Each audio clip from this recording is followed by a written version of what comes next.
Traders, एक बात बताइए, आप कितनी बार ऐसा करते हैं कि मार्केट रिवर्स होगी सोच के एंट्री ले लेते हैं और फिर मार्केट आपको स्टॉप लॉस हिट करके अपनी ओरिजिनल डायरेक्शन में चली जाती है।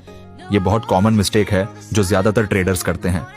आज मैं आपको एक ऐसी स्ट्रैटेजी सिखाऊंगा जो रिवर्सल के पीछे नहीं भागती बल्कि मार्केट की कंटिन्यूएशन मूव को पकड़ती है, और वो भी एक लो रिस्क एंट्री के साथ।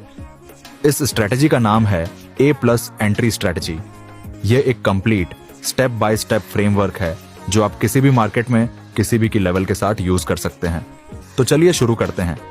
पहले समझते हैं कि यह स्ट्रैटेजी क्या है और क्यों यह दूसरी स्ट्रैटेजीज से अलग है। ज्यादातर ट्रेडर्स या तो ब्रेकआउट ट्रेड करते हैं या रिवर्सल ट्रेड करते हैं। दोनों में रिस्क बहुत ज्यादा होता है। A+ एंट्री स्ट्रैटेजी इन दोनों से बिल्कुल अलग है। यह स्ट्रैटेजी कंटिन्यूएशन मूव्स को टारगेट करती है, मतलब मार्केट जिस डायरेक्शन में पहले से जा रही है उसी डायरेक्शन में हम एक परफेक्ट एंट्री पॉइंट ढूंढते हैं। इस स्ट्रैटेजी में 6 क्लियर स्टेप्स हैं जो आपको एक high probability trade setup identify करने में मदद करेंगे। और सबसे बड़ी खास बात यह है कि यह फ्रेमवर्क यूनिवर्सल है। आप इसमें फेयर वैल्यू गैप्स यूज कर सकते हैं, ऑर्डर ब्लॉक्स यूज कर सकते हैं या सिंपल सपोर्ट और रेजिस्टेंस जोन्स भी यूज कर सकते हैं। स्ट्रैटेजी सेम रहती है, सिर्फ आपका की लेवल बदलेगा। अब स्ट्रैटेजी में जाने से पहले एक बहुत जरूरी कॉन्सेप्ट समझना जरूरी है, और वो है टाइम फ्रेम अलाइनमेंट। ये पूरी स्ट्रैटेजी का फाउंडेशन है। टाइम फ्रेम अलाइनमेंट का मतलब है कि आप पहले एक हायर टाइम फ्रेम पर मार्केट का ओवरऑल डायरेक्शन देखें और फिर उसी डायरेक्शन में लोअर टाइम फ्रेम पर अपनी एंट्री लें। फॉर एग्जाम्पल, अगर आप 15 मिनट चार्ट पर ट्रेड करते हैं तो पहले 1 आवर या 4 आवर चार्ट देखें। अगर हायर टाइम फ्रेम पर मार्केट बुलिश दिख रही है तो आप सिर्फ बाय ट्रेड्स लेंगे लोअर टाइम फ्रेम पर।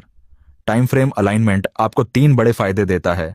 पहला फायदा, ऑटोमेटिक डायरेक्शन मिल जाती है, आपको मार्केट डायरेक्शन गैस नहीं करनी पड़ती। दूसरा फायदा, reward to risk ratio automatically improve होता है क्योंकि आप बड़े ट्रेंड के साथ चल रहे हैं। तीसरा फायदा, विन रेट बढ़ जाती है क्योंकि आप ट्रेंड के अगेंस्ट नहीं जा रहे। यह स्ट्रैटेजी क्वांटिटी के बजाय क्वालिटी पर फोकस करती है, मतलब कम ट्रेड्स लेकिन एक्यूरेट ट्रेड्स। चार्ट पर आप हायर टाइम फ्रेम का ओवरऑल ट्रेंड देख सकते हैं, फिर लोअर टाइम फ्रेम पर एंट्री सेटअप आइडेंटिफाई कर सकते हैं।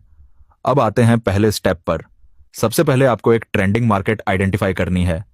लेकिन ट्रेंडिंग मार्केट का मतलब सिर्फ ये नहीं कि प्राइस ऊपर या नीचे जा रही है। A+ एंट्री स्ट्रैटेजी में ट्रेंडिंग मार्केट का एक स्पेसिफिक डेफिनेशन है। आपको चार्ट पर ब्रेकआउट स्ट्रक्चर्स ढूंढने हैं, मतलब प्राइस कंटिन्यूअसली एक ही डायरेक्शन में स्ट्रक्चर्स ब्रेक कर रही हो, और यह ब्रेकआउट स्ट्रक्चर्स कम से कम 2 या 3 कंसेक्यूटिव बार उसी एक डायरेक्शन में होने चाहिए, तभी हम उस मार्केट को जेन्युइनली ट्रेंडिंग मानेंगे। फॉर एग्जाम्पल, अगर मार्केट अपर ट्रेंड में है तो आप देखेंगे कि प्राइस एक हाई बनाएगी, फिर पुल बैक आएगा, फिर प्राइस उस पहले हाई को ब्रेक करेगी, फिर दोबारा पुल बैक, फिर दोबारा हायर हाई। ये है कंटिन्यूअस ब्रेकआउट स्ट्रक्चर। इस चार्ट पर क्लियरली दिख रहा है कि प्राइस बार बार ऊपर की तरफ स्ट्रक्चर्स तोड़ रही है। यह है एक जेन्युइनली ट्रेंडिंग मार्केट। अगर मार्केट सिर्फ रैंडम ऊपर नीचे हो रही है बिना क्लियर स्ट्रक्चर के, तो वो रेंजिंग मार्केट है और आपको वहां यह स्ट्रैटेजी अप्लाई नहीं करनी चाहिए। दूसरा स्टेप है वीकनेस का वेट करना। अब जब आपने ट्रेंडिंग मार्केट आइडेंटिफाई कर ली तो आपको देखना है कि मार्केट में वीकनेस कब आ रही है। वीकनेस का मतलब है मोमेंटम शिफ्ट, मतलब अभी तक जो पार्टी कंट्रोल में थी वो कंट्रोल खोने लगी है। शॉर्ट ट्रेड के लिए वीकनेस तब होगी जब प्राइस किसी हाई के ऊपर क्लोज करने में फेल हो जाए, और लॉन्ग ट्रेड के लिए वीकनेस तब होगी जब प्राइस किसी लो के नीचे क्लोज करने में फेल हो जाए। ऐसे सिंपली समझें, अप ट्रेंड में अगर प्राइस एक नया हाई बनाना चाहती है लेकिन कैंडल वहां क्लोज नहीं हो पाती, मतलब बायर्स अब उतने एग्रेसिव नहीं हैं जितने पहले थे, यही है वीकनेस। ये एक बहुत इंपॉर्टेंट सिग्नल है क्योंकि यह पहली निशानी है कि मोमेंटम बदलने वाला है। चार्ट पर आप देखें, प्राइस ने कई बार ऊपर की तरफ स्ट्रक्चर्स ब्रेक किए, लेकिन फिर एक पॉइंट आया जब प्राइस हाई के ऊपर क्लोज करने में फेल हो गई। यही स्टेप 2 का सिग्नल है। इसको ध्यान से देखें क्योंकि यह स्टेप बिना कंफर्म किए आगे नहीं बढ़ना चाहिए। तीसरा स्टेप थोड़ा और कंफर्मेशन मांगता है। वीकनेस दिखने के बाद अब आपको वेट करना है एक स्ट्रॉन्ग कैंडल क्लोजर का अपोजिट डायरेक्शन में। सिर्फ एक छोटी सी कैंडल काफी नहीं है, आपको एक स्ट्रॉन्ग डिसाइसिव कैंडल चाहिए जो क्लियरली अपोजिट डायरेक्शन में स्ट्रक्चर ब्रेक करे। फॉर एग्जाम्पल, अगर पहले मार्केट अप ट्रेंड में थी और स्टेप 2 में वीकनेस आई तो अब आपको चाहिए एक स्ट्रॉन्ग बेयरिश कैंडल जो क्लियरली किसी रीसेंट लो को ब्रेक करे और वहां क्लोज हो। यह कंफर्मेशन देता है कि रिवर्सल सिर्फ टेम्पोरेरी नहीं है, बल्कि एक एक्चुअल मोमेंटम शिफ्ट आ रहा है। कैंडल जितनी स्ट्रांग होगी, मतलब जितनी बड़ी बॉडी होगी और जितना क्लियर स्ट्रक्चर ब्रेक होगा, उतना ज्यादा रिलायबल सेटअप होगा। इस चार्ट एग्जाम्पल में देख सकते हैं कि स्टेप 2 की वीकनेस के बाद एक स्ट्रॉन्ग बेयरिश कैंडल आई जो क्लियरली नीचे क्लोज हुई और स्ट्रक्चर ब्रेक किया। यह है स्टेप 3 का कंफर्मेशन। इस पॉइंट के बाद हम नया डायरेक्शन कंफर्म मानते हैं। चौथा स्टेप है पहला पुलबैक आइडेंटिफाई करना। जैसे ही स्टेप 3 में आपको स्ट्रॉन्ग ब्रेक ऑफ स्ट्रक्चर मिल जाता है, मार्केट थोड़ी देर के लिए अपोजिट डायरेक्शन में पुलबैक करती है। यह पहला पुलबैक बहुत इंपॉर्टेंट है क्योंकि यह हमें बताता है कि प्राइस कहां तक वापस गई और इस पुलबैक के अंदर हम अपना की लेवल ढूंढेंगे। सबसे आइडियल सिचुएशन यह होती है कि जब यह पुलबैक हो तो वहां एक इम्बैलेंस या फेयर वैल्यू गैप भी हो। इम्बैलेंस मतलब एक ऐसा एरिया जहां प्राइस बहुत तेजी से मूव की थी और वहां कोई प्रॉपर ट्रेडिंग नहीं हुई। ये जोन्स बहुत स्ट्रॉन्ग की लेवल्स बनते हैं। लेकिन अगर इम्बैलेंस न भी हो तो चिंता मत करें, आप ऑन-ऑर्डर ब्लॉक या सिंपल सपोर्ट रेजिस्टेंस जोन भी यूज कर सकते हैं। चार्ट पर पहले पुलबैक को क्लियरली मार्क करें। यह वो रेंज है जहां से हम अपना एंट्री लेवल आइडेंटिफाई करेंगे। यह स्टेप इसलिए इंपॉर्टेंट है क्योंकि यह हमें एक डिफाइंड एरिया देता है काम करने के लिए। पांचवां स्टेप है की लेवल आइडेंटिफाई करना। अब जब आपने पहले पुलबैक की रेंज मार्क कर ली, तो उस रेंज के अंदर एक स्पेसिफिक की लेवल चूज करना है जहां से आप ट्रेड लेंगे। यहां आपके पास 3 ऑप्शंस हैं। पहला ऑप्शन है इम्बैलेंस या फेयर वैल्यू गैप।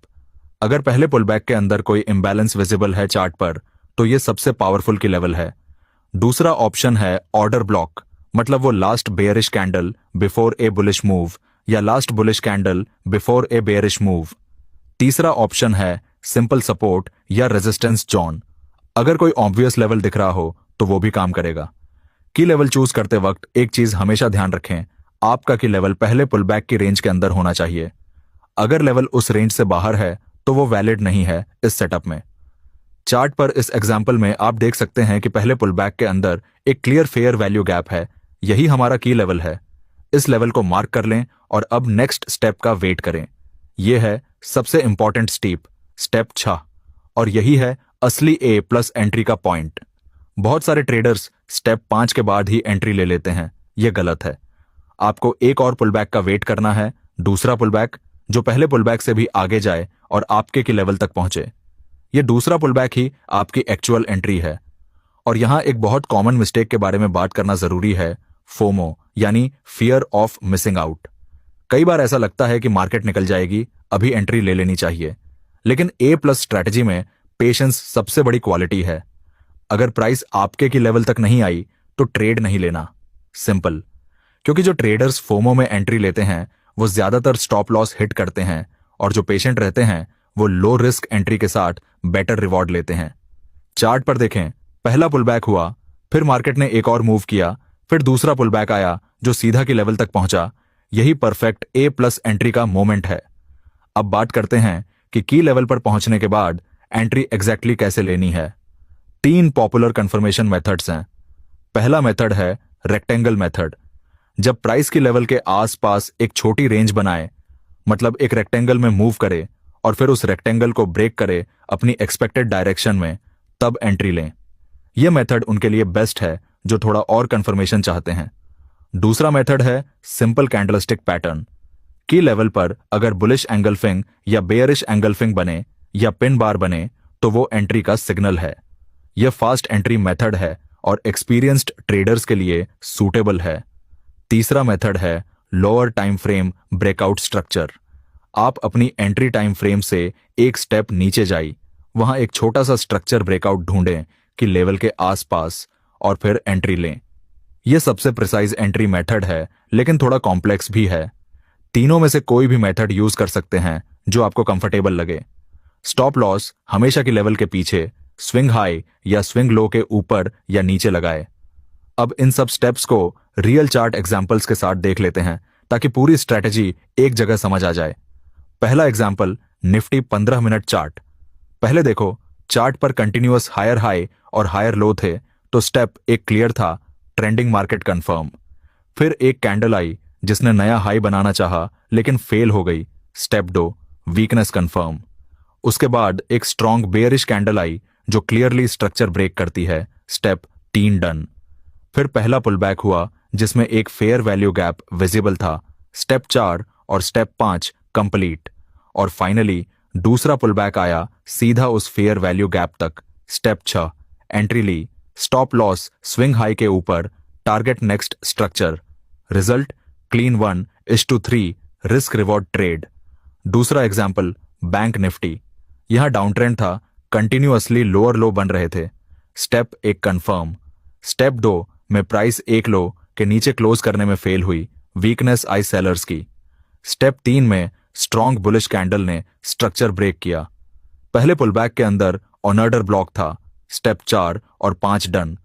फिर दूसरा पुलबैक आया वही ऑनर्डर ब्लॉक तक, स्टेप 6 बाय एंट्री ली और मार्केट ने वहां से स्ट्रॉन्ग बाउंस दिया। ये दोनों एग्जाम्पल्स क्लियरली दिखाते हैं कि यह 6 स्टेप फ्रेमवर्क कैसे काम करता है रियल मार्केट में। चलते चलते कुछ कॉमन मिस्टेक्स बता देता हूं जो ट्रेडर्स करते हैं जब ये स्ट्रेटेजी सीख रहे होते हैं। पहली गलती, ट्रेंडिंग मार्केट कंफर्म किए बिना एंट्री लेना। अगर मार्केट क्लियरली ट्रेंडिंग नहीं है तो यह सेटअप वैलिड नहीं होगा। दूसरी गलती, सिर्फ 1 या 2 स्टेप्स कंफर्म करने के बाद एंट्री लेना। पूरे 6 स्टेप्स कंप्लीट होने चाहिए तभी एंट्री लेनी चाहिए। तीसरी गलती, फोमो में की लेवल से पहले एंट्री लेना। यह स्ट्रेटेजी की सबसे बड़ी रिक्वायरमेंट है कि प्राइस एग्जैक्टली आपके की लेवल तक आए। चौथी गलती, स्टॉप लॉस बहुत टाइट लगाना। की लेवल के पीछे प्रॉपर स्टॉप लॉस लगाना जरूरी है, वरना गुड ट्रेड्स में भी स्टॉप लॉस हिट हो जाता है। और पांचवी गलती, सिर्फ एक टाइम फ्रेम देखना। हमेशा हायर टाइम फ्रेम से डायरेक्शन कंफर्म करो तभी लोअर टाइम फ्रेम पर एंट्री लो। तो दोस्तों, आज हमने सीखा A+ एंट्री स्ट्रेटेजी के बारे में, एक कंप्लीट 6 स्टेप फ्रेमवर्क जो आपको high probability low risk entries देता है।